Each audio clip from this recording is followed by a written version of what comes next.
All right, guys, welcome back. We're in our second video on really this series of videos about abortion and the Christian perspective, the Christian worldview, the biblical view on really this highly debatable. I think from a Christian standpoint, it's not debatable, but in our culture, it's very debatable.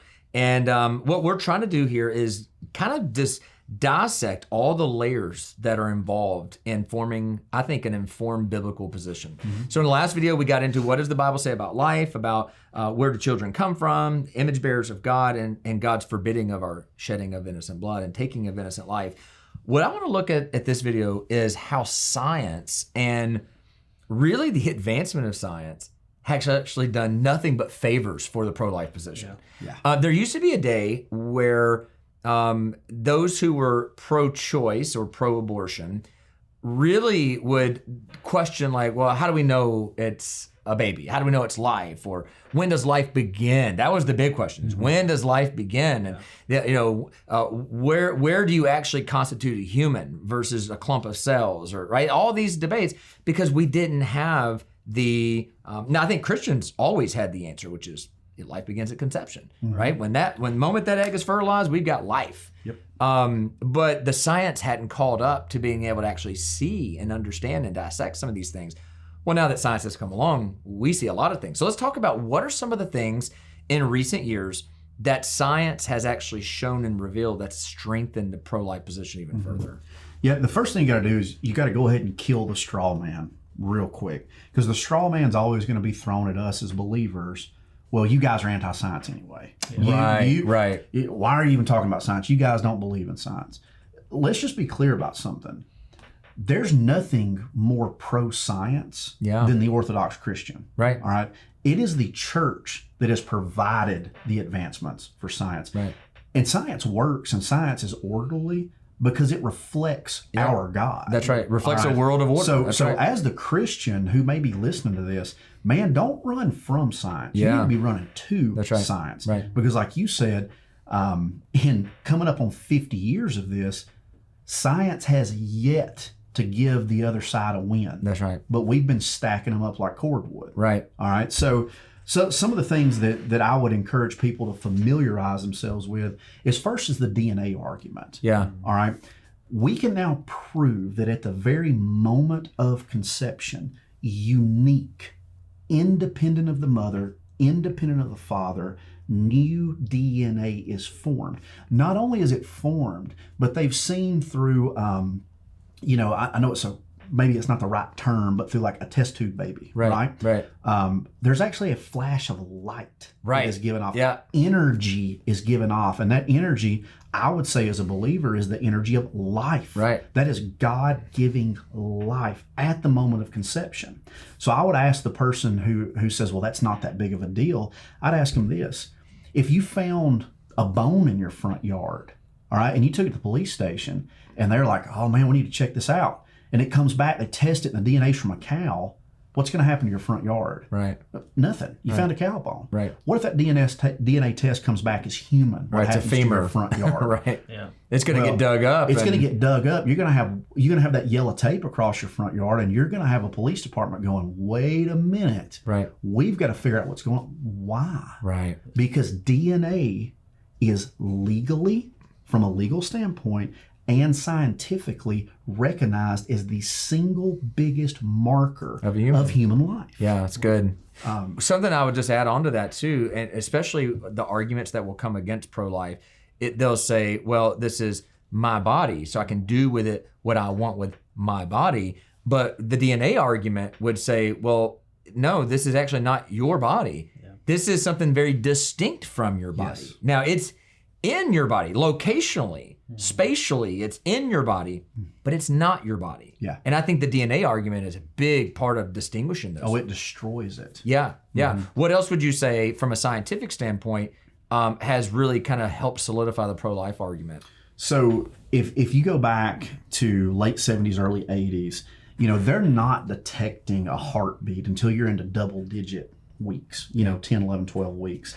For the point of clarity, the Christian should not tie the worth of human life to a heartbeat. Right. But the scientific side of the heartbeat does lend itself to our side of the argument. there's a difference in heartbeat and detectable heartbeat. That's right. So, but just to show the advancements in medicine that's happened, you're down to 5 to 5.5 weeks on a detectable heartbeat now. The average woman doesn't even know she's pregnant at 5.5 weeks. Wow. So there's already a heartbeat detectable right now before the woman maybe even knows she's pregnant. And that's why you have those heartbeat laws. Right. Yes. And that's detectable. Who knows where we'll be in another 2 or 3 or 10 years. That's right. There's liable to be a detectable heartbeat at 2 or 3 weeks. That's right. We just don't know. We're not there yet. We're not there yet. Yeah. Brandon, there's also one of the big arguments that I think science has proven is that these fetuses, I want to get into the fetuses language even in a moment, right? But the fetal pain, the issue of fetal pain, right? That they have been able to show that even, what week have they done the evidence on where there's pain detected? So once again, we're in one of those areas where 10, 15, 20 years ago, it was, 25, 30 weeks, and then it dropped down to maybe 23 weeks. Well, where advancement keeps going, we're down to a provable fetal pain model now to 19 to 20 weeks, depending on the baby. Right. And you're talking about something that feels true physical pain. Yeah. As I don't want to be, overly graphic on your video, but that baby feels what that doctor is doing to it as it ends its life. Right. And I think that should matter to us, right? So what, as somebody that hears that there's fetal pain, how does that help in your mind strengthen the pro-life argument for not taking the life of a baby?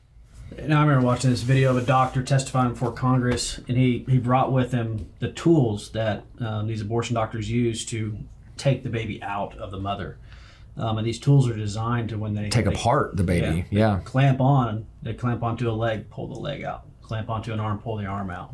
He's like, and when you got the head, you got to pull that out. And he's talking about dismembering this child. And that's horrifying in itself. And it shows pictures of people in the background, in the audience, just grimacing. Yeah, they can't handle it. They can't stand it. Presumably, who are not Christians, many of them, and they can't even stand the imagery that he's conjuring in their minds. And rightfully so. These are people who are literally being ripped apart. Yeah. That's horrifying. Yeah. One of the other things that also I think science has continued to be on the favor of pro-life is we're seeing now the viability of children outside the womb. The survival rates now are getting higher and higher, even with lower and lower weeks of being born. I mean, Caleb was born at 30 weeks. My son was born at 30 weeks, which is early, but now, there's viability way before that. You've got documented living, breathing, great normal lives by any definition, babies now that were taken out of their mother's womb for whatever medical reason, all the way down to 20 weeks. Wow. Yeah. 20 weeks. Yeah, it's unbelievable. It's unbelievable. And I know in a later video we'll get into more of the apologetic arguments, and this will lend itself in that direction. Yeah. But man, what you're seeing is a life there that's viable. We would line up to protest. We would lay our lives down in front of a beach tractor to save a turtle egg. But yet we would protest and fight for our right to dismember that baby in the womb. Yeah, I was talking to a lady who was arguing against me. It was actually when we went and stood out for your ministry together, and we're just fighting for life. And she didn't like that. And I said, let me just give you an imagery. I said, imagine you're standing outside of a house, and inside that house is a mother who's getting ready to plunge a dagger into the child's neck. What would you do? And she said, that is a horrible picture. Why would you even say anything like that? I said, because that's what's happening. That's what's happening. We're standing outside this building trying to fight for life because inside that's what's going on. Allowing daggers to be plunged in their children. And they've shown, evidence that when these doctors go in with these instruments, babies recoil at the pain. Yeah. They actually run. They move away from the pain. So I think the science has here's what the science has done. It's humanized what's in the womb. Mm-hmm. Bo, take a moment to talk about that very thing. Is I think part of the language thing that we see with fetuses and embryos and the languages we choose, which those terms in themselves are stages of human development. Yes. Right? But I think there's a reason why those are the preferred language choices as opposed to the word baby. Yes. So just for everybody to be on the same page, when you say fetus, you're still saying baby. You're still saying human. You're That's right. just doing a different language. Right. In American medicine, Western medicine, Latin is the preferred language. That's what your prescriptions are written in. That's the reason doctors all have to take so many semesters of Latin to get their MD. Fetus is merely Latin for little one or offspring. Right. Right? Depending on how it's used in the sentence. But all the meanings of fetus go back to being the offspring of a mammal, which we are, right? But past that, look at how the word abortion is defined. Mm-hmm. You've got the oldest kids of anybody in the room. If your oldest was in a public high school or a public junior high, she would be taught that an abortion is a medical procedure, Right. meant to end an unwanted pregnancy. Think about how carefully Very careful. that's worded. Yeah. How carefully that's worded. Yeah. Because An it unwanted shields, pregnancy. It shields. Yeah. It shields the truth, so we don't have to worry about the human conscience. It dehumanizes what's in the womb. And what's That's the goal. What's scary and sad is that today's generations do that, knowing they're dehumanizing, not knowing that past generations have done that so many times before. So many. And what that shows is we naturally dehumanize people we don't want. Yeah. You look at Nazi Germany. They were not considered full humans. Right. Jews weren't. What did they do to them? They exterminated them. Look at African slaves. Yeah. They were dehumanized Yep. for the sake of justifying enslavement. Yeah. And when you dehumanize a person, you can kill that person. You can enslave that person. You don't have to value their life at all. Right. And we can really do with them what we please to our ends, whether that's convenience, whether that's superiority, whatever it is. In other words, we do that for an end, and the end is to serve us. Well, and right? make no mistake about it. We can trace in the Word of God the sacrifice of babies all the way back to the Canaanites when they laid babies on the burning hands of Molech. Yeah. And guess what? The priests of Molech promised those mothers, if you will lay your baby on these hands, we will win wars. We will have good crops. You will have an easier life if you will give us your baby. Yeah. Well, here's the truth. Those lies haven't changed. What does the doctor at your local Planned Parenthood tell a mother? Yeah. You got a future. You've got a future ahead of you. Do you really want to forfeit college for this baby? Right. Think of the career you could have if you, instead of laying your baby on the burning hands, we've just now progressed science enough, we can do it before you ever have the baby. Right. It's That's the right. same thing. There is nothing new under the sun. That's right.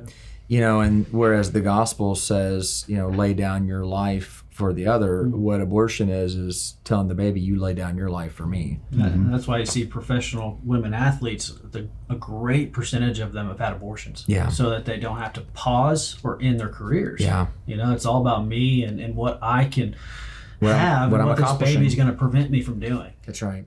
Well, I think that's a good landing place for now. I think the science is on the side of the pro-life argument. So we've got the Bible, and now we've got science justifying that this is life. There's viability. There's all these things that we previously didn't know for sure that we now know for certain. And I think science will only continue to shed more light on that as well. Then in the next video, here's what I want to get into the apologetic side. I want us to talk about the conversations culturally. What are the big issues? What are the lines that are being drawn? And how do we as Christians engage in those things?